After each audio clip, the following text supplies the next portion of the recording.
What's up, YouTube? Down here from Zephyr War Games. We are here. We are in the final of the PPG Weekend Championship number 8. And we have Popo rocking the dinos and Gunther, or of course Cam Neal, taking his good old trusty ELDLICH ELDLICH Synchro all the way to the final. Both having to take on a massive amount of players to get all the way here, including Triff, and of course in the last round Salamangreats as well, definitely putting them through their paces. We're just waiting for them to get started, but before we do, let me introduce you to my co-hosts. We have, of course, Twitch streamer Mambo, and of the one and only Bortle Sword himself, Bortle. Guys, how are you both doing today? Oh, thank you for that great introduction. I'm doing quite well. I'm excited to see the finals. We see Camman Neal facing DINOSAURS, Popo Tech. My goodness. Yeah, it's been a very fun top 8. We've gotten to see all sorts of interesting decks, and of course we got to see Triff Gaming, and it's ought to be a very interesting final for sure. Yeah, I think we all know Cam Neal's kind of caliber. He's so many accolades building up to this as well. Been doing incredibly well with the ELDLICH. And then we've also got Popo Tech, who's kind of brought not so much a brand new aspect, but definitely a new aspect of the dinos. Not so much UTC, VFD, Lockdown, OTK, but another little bit of spice, which for those of you that haven't seen the matchup, I'll leave it until it possibly gets dropped. But it looks like Cam won the dice roll or the rock, paper, scissors, and starts off with Magician Souls, which is an incredibly good start as well. Even better when followed up by tuning. Yeah, I think it's going to be interesting to see if Popo has anything special in his main deck that breaks boards or interrupts with these boards. We know that he has Ashes and Veilers, which in the past we've discussed when the best time to kind of drop those certain cards are. But the biggest issue with this engine is it only really takes 2 cards. And then after that, that's when your ELDLICH monsters kick in. That's when your ELDLICH traps kick in. And they're all powerful in their own right. Especially when you're facing down for the dinos like a Sanguine that can take out your Miscellaneous, I assume done at the correct time, which you probably will do. And then, of course, your Conquistador, which can kind of deal with your monsters as well, even under Miscellaneous on top of that. So we're definitely going to see, possibly from Cam, a draw-free VFD, which to the day, we have not seen anyone break that yet. So maybe Popo in the final might be the one to do it. Yeah, Calamity is just such a powerful card. I mean, there's a reason why there's been a lot of speculation about that card potentially being seen on the ban list sometime soon. And like you said, I can't remember the last time I've seen anyone break a Calamities. That card is near undefeated. I mean, one thing I will say right now is that I believe both of Popo's games finished before Cam's. So don't get me wrong. Again, this comes back down to keeping knowledge. If Cam doesn't know what Popo is playing or doesn't know of the wind statue tech, then it could be very, very interesting for Popo to kind of just rip up, go game 2, if he can't break it, and kind of play it from there. But he might have... You don't get to the final without breaking a few ELDLICH Synchro boards, so you never know what he might have. Yeah, absolutely. I mean, if there's any deck that can break just about any board, Dino is usually the one I look to, just on the raw power of Ultimate Conductor Tyranno alone.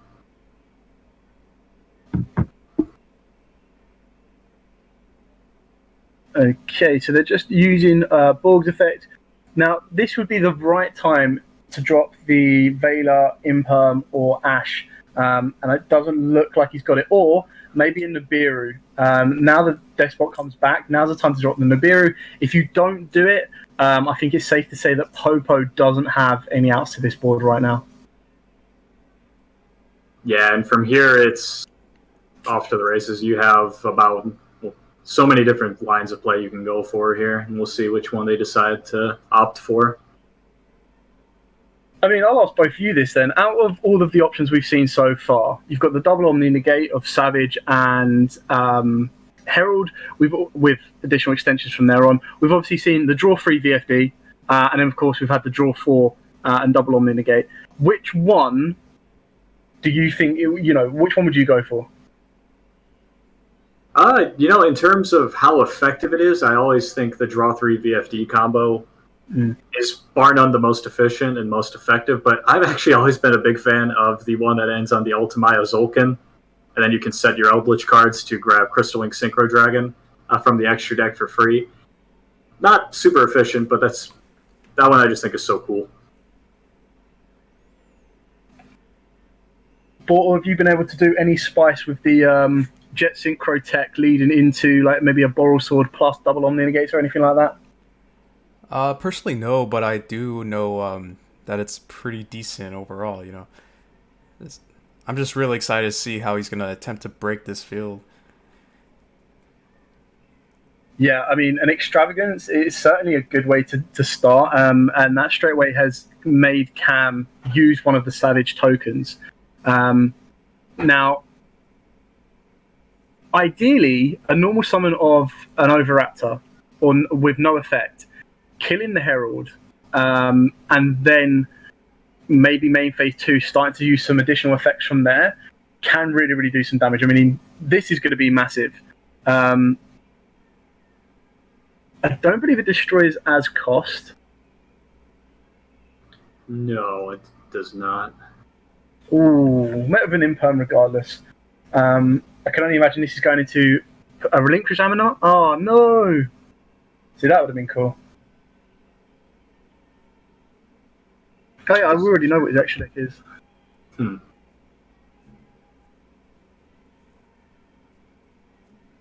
Most likely trying to fill the graveyard here for double evolution pill, I'm thinking. Yeah. Exactly that. Great call. I can only imagine Herald has to do this. He's going to get the Rex back, which is one of the best cards you want to banish off it. You have to kind of Herald this. You can't really take that risk. Yeah. Yeah, between the UCT that would have came down, which would have been able to beat the Bortle Savage Dragon by being able to flip it, but also the Giant Rex coming back would have just outed the Herald just through battle phase alone. So, I mean, right here is very interesting, though, because if you can find a way of linking off the Rex with the Secure Gardener and maybe hard Drew into the Overraptor or Miscellaneous. It is a little tough. The Secure Gardener can't be used as a link material, so I wonder if that will...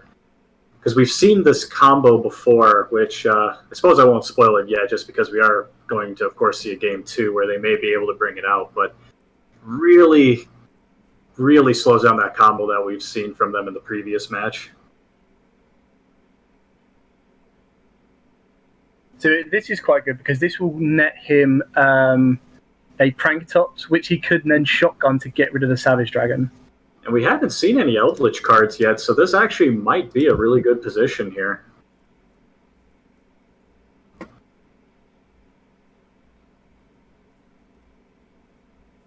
Okay. The Secure Gardener is a very bizarre one for me. I'm not too sure what it actually nets.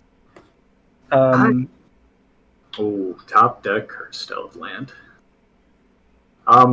I suppose if you summon the Archosaur from deck and then you use the effect to get a double evolution pill, you can link that off into Linkuriboh, and then as we saw, the Secure Guard, and then link the Linkuriboh into Secure Garden, and then that gives you immediate fodder for the double evolution pill. But I agree. I think it's an interesting inclusion, because the only other deck we really see play this card are invoked decks where they climb from All Mirage into this, but then they can immediately get rid of it for something like Invoked Mechaba.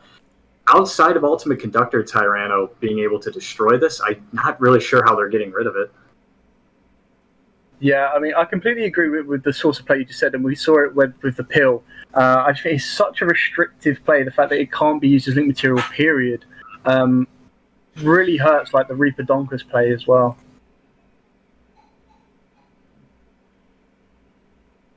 And as we said, there were no Eldlich cards, but finding that Cursed Eldland off the top, and now all of a sudden it looks quite the opposite, very bad now for a Dino player.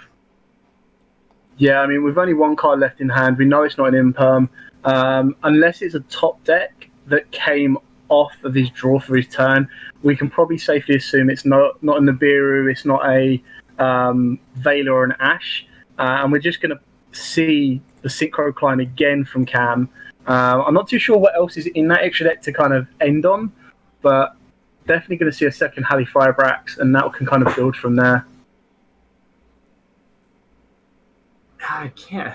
Fortunately, I'm not too confident in saying what could still be in the extra deck. I want to assume there's probably a second Auroradon, which can still pick away at the board at least a little bit here, and you can still try to, depending on what other synchros might be in the extra, you can still set up a board that will be difficult to break.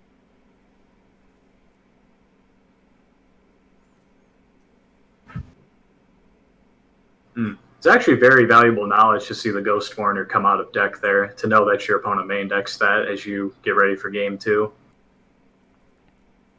Yeah, I mean, it also kind of shows there might not be any more tuners left in deck. There's definitely a 001 engrave. I think we've gone through all 3 jets, and there's an O-line engrave as well. So it might mirror or kind of telegraph that they're either in the hand or he only plays that ratio of them.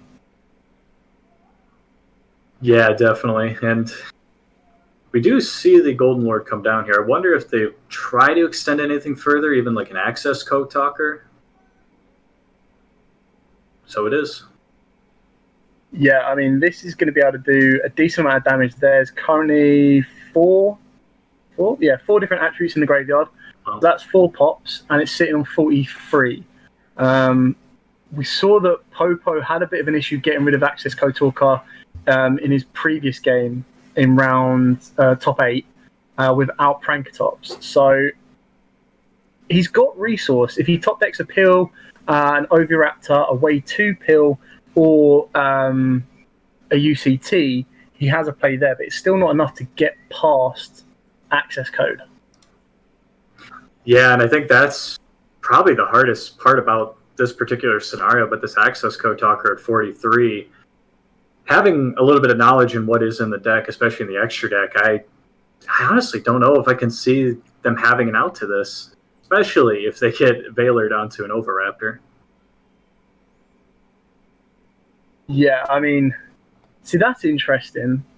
I personally might have gone for the Fossil Dig first to get the Miscellaneous to ditch it and protect Oviraptor from Veiler or Ash, anything like that. No reason to not go for that play, right? Unless maybe, well, no, because even if you were afraid of Ash Blossom, I don't know. I could only imagine that he might have wanted to go for Oviraptor to search out the Miscellaneous, to then Fossil Dig into a baby, to ditch the Miscellaneous, banish it, bring out a Jeweled Beast to pop the baby, would have been my thought. That's a good point, for sure. And now they do have enough dinos in graveyard to still try to do some plays with babies here coming out of the deck. We'll see what they opt for, though. There is also a Giant Rex, which definitely will be helpful to potentially link climb into an answer to this Accesscode Talker, or if they're playing one of the more old school rank 4s that can out this. Yeah, I mean, I was thinking that maybe Cam might have wanted to shotgun a Quero to deal with the Miscellaneous, but it looks like the Banish of 2 is actually really good because it's going to give Popo a Rex plus a baby. So he's got a rank 4 play, he's got a link 2 play if he wants it, or climb all the way up to link 3 should he need to. The only downside is he hasn't got the ability to use Oviraptor's effect to pop the baby and revive a dino because of the Veiler.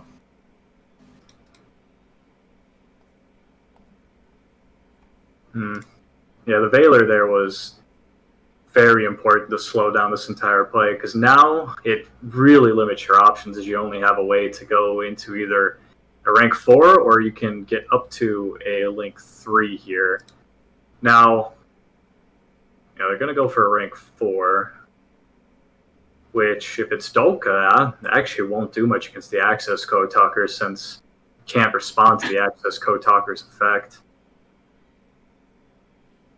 Yeah, I mean, I think that's a very interesting move because I think the only other rank 4 he plays was Tornado Dragon. And it might have been more beneficial to Popo to keep the Rex in defense, keep the bodies on board. Baby's going to get him another one from deck, which means that there is I mean, there's still 4 materials for Access Engrave. So no matter what comes onto the board, I think Access is going to have enough power to just go, okay, banish pop, non-response, and just himself will win the game from there on.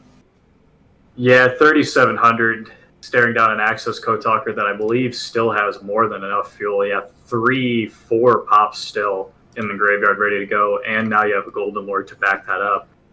I do see the play that they were really trying to get to there, where they could have Fossil Dig for Misk, discarded the Miscellaneous, and then summon the Overraptor. Overraptor, using Misk to get a baby, Overraptor actually could have brought back that Dino Wrestler Pankratops, which could have been the out to access code, but it's a reason Effect Veiler's been finding itself back into the meta. Yeah, I think with hindsight, looking back, the biggest turning point on that was the Overraptor first rather than the Fossil Dig. But he'll probably learn from that. We're definitely going into game 2, and we'll see how this kind of goes from here. I can ideally see Popo go into go first, set up his spicy kind of first turn lock play if he can pull it off consistently, and then he's going to move in from there to hopefully take the game to go to game 3 as well. Yeah, hopefully we'll get to see the sort of the spice that Popo's bringing here for sure.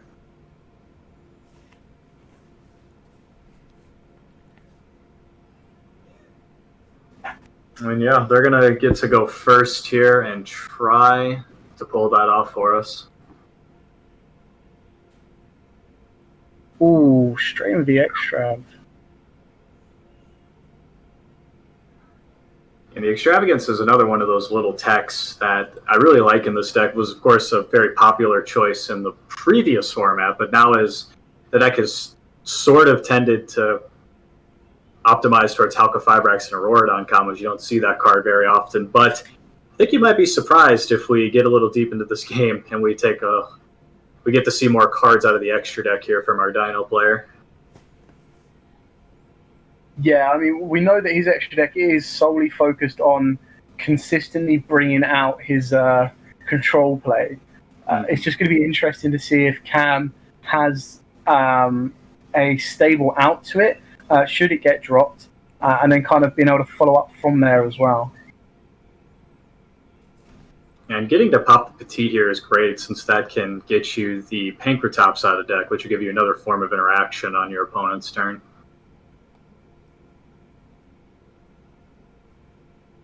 Unless they want to extend some more, maybe with a Giant Rex. Although Miscellaneous has already been used this turn, but then again, you still have access to Pill. But it is going to be Miscellaneous Source instead out of deck.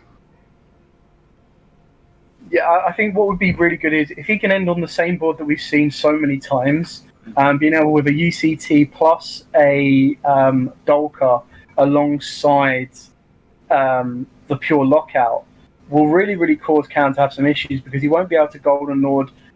He definitely won't be able to do the Synchro climb. And it certainly gives like a much needed advantage when you're going into a matchup like this. Absolutely. I suppose it is worth mentioning that this lock we keep alluding to, Golden Lord's hand effect, I believe, can out that barrier statue without much trouble, unless they are able to end on a Dolka as well, which, just kind of based on what I'm seeing here on the board, it doesn't look like they're going to be able to do.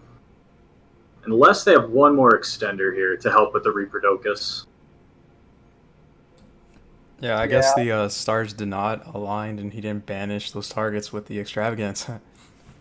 Yeah. For sure. I mean, seeing the Pill straight here is actually going to give him the Rex back.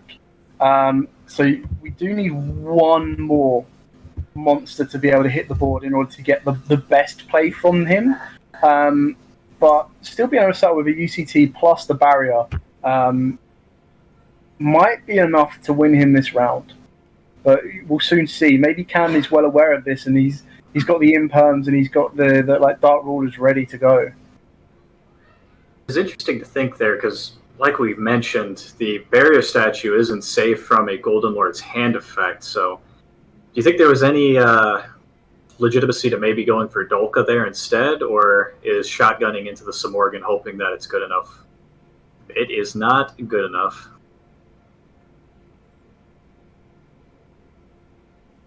Big tragedy as the meteor comes down. Yeah, I mean, this isn't great. I don't think it's the end of the world because that UCT still has a lot. It can pop the token to still flip everything. That will stop the jet climb play. But it also depends on what those back rows are. It's very interesting that there's, set back rows. I can only imagine like Cosmic Cyclones or just back row hate, in my opinion, that are sitting there. Well, do we ever live in a world where they side in rivalry of warlords? I remember that. That was always a giant pain because give you a token off of Lost World and then lock you on the rivalry. It was like, oh, geez, thanks, man. For sure. And I mean, you think about it, they are locked into rocks. If that is the case, it'd be something interesting. And they do have something in draw phase. Just a pointer. The most disappointed sound effect from someone activating a pointer I've ever heard. Oh man, that card's insane. Yeah. It's so good if your opponent doesn't have multiples. For example, if in Cam's hand is like a Jet Synchron plus a tune, it's like, oh, cool. No matter what one I choose, I kind of lose. So it's definitely always interesting when a opponent gets dropped. It's an incredibly expensive card right now as well. I can't believe, but it does do its job. And just being able to rip out, I think, like Dart Rulers for board breakers and any kind of threat like that is pretty much second to none in a game where Mind Crush isn't as good as it used to be. Unfortunately, yeah. Yeah, and you mentioned the Appointer being expensive. I remember right, that's from Starstrike Blast, which is infamously the set that has one print, but also gave us such cards like Vanity's Emptiness as well. The set that didn't want you to play Yu-Gi-Oh! And a little bit of playful banter there as they show the Psychic Driver asking, why not get rid of the driver? So that's interesting that he plays the Gamma package. I mean, it's definitely looking interesting because now that we know that Cypher Drive is in Cam's hand, the tuning has been ripped. Oh, he did have the jet as well. Oh, yeah. Second tuner. And a little bit presumptuous, but yeah, flip the Jet Synchron down, and yeah, that will be the play. And this token is quite small, since due to Miscellaneous Source protecting the dinos on board, the only thing trivial was the Samorg, if I remember correctly. And that was enough to stop the turn, and there is still an Ultimate Conductor on board. And a Miscellaneous Source and Graveyard with Giant Rex, with more than enough fuel here to try and get an Overraptor playthrough. Yeah, I mean, we all know that if there's a baby in hand, the Jewel Beast is coming. But the hard Cam wraps it. Yeah. Not enough longevity there to get through everything. And probably rightfully so. I think at that point, you've already shown the Samorg, assuming that extravagance wasn't a complete tragedy. You actually could have probably set up that entire board once again. Yeah, I mean, this is going to be interesting now. We saw Popo, even though he was going second, keep the barrier statue in. If he has enough kind of back row hate and enough kind of cards to stop the Synchro combo go off from Cam, I think then we can probably see that lock come into play again. Yeah, and Dino easily one of the best decks at being able to punch through a board, especially if they do manage to find something like a Dark Ruler No More that is potentially sighted in.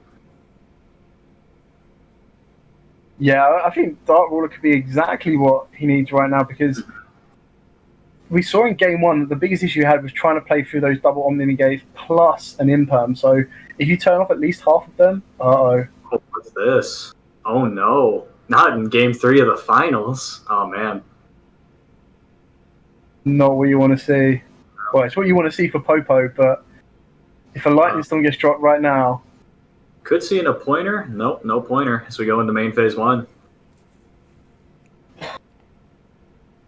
We have a Miscellaneousaurus in hand as well. This could be tough. Now, fortunately, Eldlich by itself, pure Eldlich, is rather strong. So if they do have something like Scarlet, Huaquero, and Conquistador, that will be quite helpful.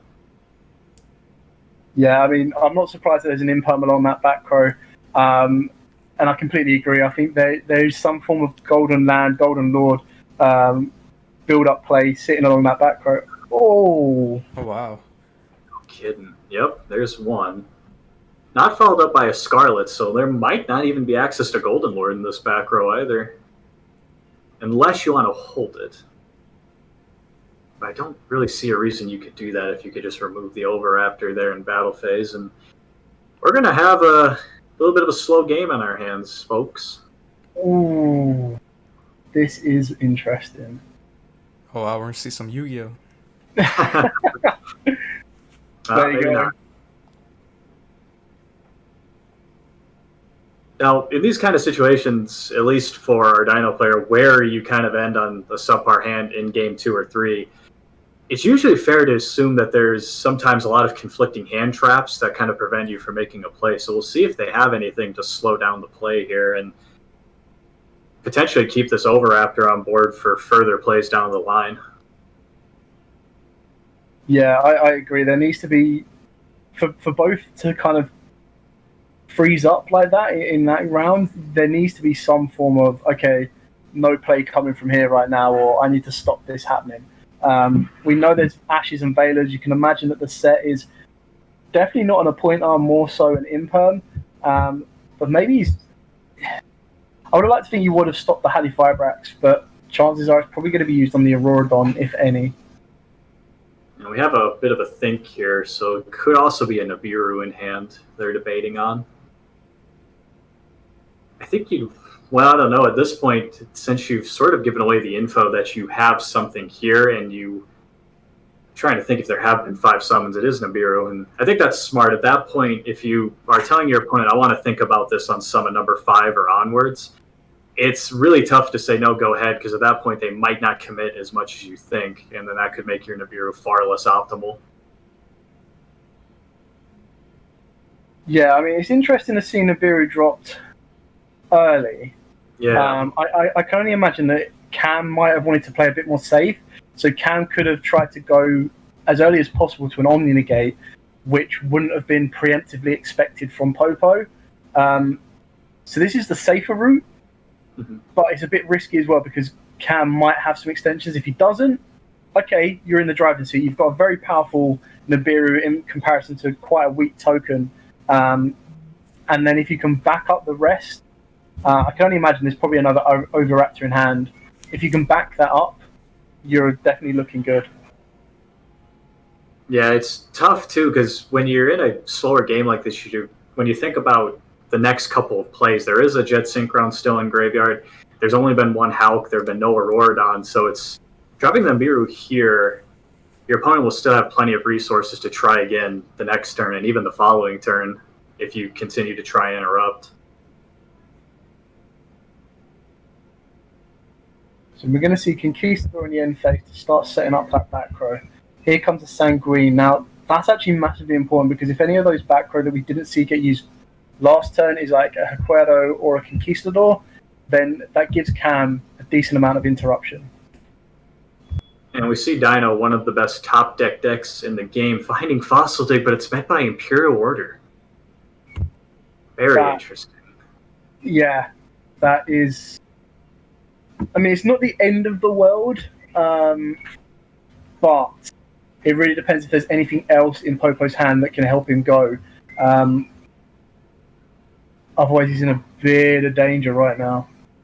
Yeah, this is where panic probably almost sets in. You know you have to stare down Scarlet this next turn. There's still 2 unknowns, and there's a Jet Synchron in graveyard that can pitch whatever you draw for turn, giving them access to the same play they attempted last turn, and no follow-up past that. Wow. Ooh.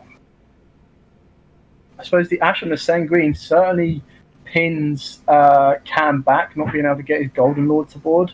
But I agree. I think under Imperial Order, it might not be enough to kind of see Popo to the end. At this point, you do have to start thinking about what kind of a timer you have. You're going to have to beat all of the Eldlich cards, because now we see Sanguine, we see Huaquero. They pretty much have the full loop every single turn to keep replacing Sanguine, Eldlichers and Golden Lands.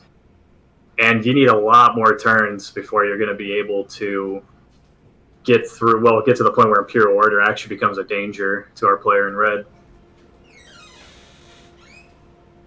Yeah, exactly that. I think there's more than enough life points for Cam to, not worry about the repercussions of Imperial Order. And the fact that he's got the ability of Jet to go off as well, just kind of solidifies how far he can go from here on.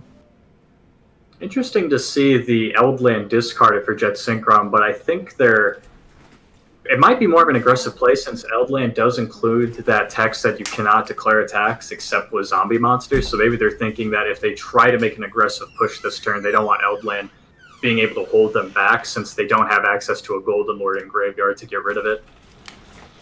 Yeah, I completely agree. And once again, we find ourselves at a stalemate. Now, the Auroradon here is still quite useful, since it can still use its first effect to tribute itself and destroy a card on the board. And we do still have to out all of these pesky Eldlich cards. Yeah, I think this is where the resource management and resource recurrence is going to come in so much more helpful for Cam right now, is because even though it's relatively balanced, like 3 to 4 cards, so 4 to Cam, 3 to Popo, it's now going to start shifting more to Cam, and the longer it goes on, the more advantage Cam's going to build from this, unless Popo it gets into his cards that aren't the spell-related cards. Like, he needs to hard draw into the Oviraptor to hard search a UCT, and he's going to have to go about it the long route. It's a helpful start for sure, but I agree with you. This we're starting to really see why Eldlich is such a popular shell for a lot of decks, because when you have access to powerful cards like Halqa Fireprax and these Auroradon combos, then you can back it up with the consistency and the grind game that Eldlich has. It can just be so difficult, especially when you find yourselves in these games where you think you're at a stalemate, but slowly but surely, those Eldlich, they're going to start taking over. Yeah, I think that's exactly what we're going to see here. Now that the Golden Lord is set up, exactly, Huaquero and Conquistador are now fully live, and that's just going to burn away any type of graveyard or board presence that Popo might have wanted to try and even get close to. Yeah, and based on the last few turns we've seen, that Miscellaneousaurus was probably their only chance at making any sort of a play here as well. Yep. As they do go to battle phase, swing into the Auroradon, which it sort of helps, not against Conquistador, but it would have helped in the event that this Imperial Order, there is somehow, some way you're able to stay in this game for a significant period of time, and this Imperial Order can start slowly burning away. Yeah, I think that pretty much puts the nail into it. The only good thing that Poe had for him right there was that Nibiru was stronger than anything that was currently being put on the board. But the Conquistador deals with it without fuss. And I can't see... I mean, even a hard sum of UCT right now is not good enough because there's not 2 dinos in grave. Peel is switched off. And it looks like Imperial Order is really, really slammed Poe to the curb on this one. Yeah, I believe here we'll see Accesscode just to help push in. Yep. And let's see. So we have about 23 plus 53, so we're very close to game. But on resolution, we're going to stop that Accesscode Talker and get rid of the attack modifier. Yeah, I mean, that's the best time to kind of do that. Certainly puts him in reason. And yes, the impermanence column was in the column of Huaquero, so I believe it'll go face up into the spell and trap card zone, and then come back in the end phase, if I remember correctly. We do have... I believe we have a judge here, yeah. We actually don't. Pascal Kim is not around. Looks like they do have confirmation. The Hawk Arrow does go face up to the Spell Trap card zone, which buys a little bit of a turn. Unless they have something big enough. Oh, wow. Hard summon. That is, in fact, a level 5 trap monster, and that'll do it. Golden Lord as well, just to make sure, and I think we have our champion. Yeah, incredibly well paid from both these players. And there you have it, folks. Cam the Man Neal wins another PPG online tournament, the Weekend Championship Series. My goodness. For further content, make sure to sub for Bortle. It's that free and it's that easy. Oh God, yes. Until next time, everyone. Bortle out.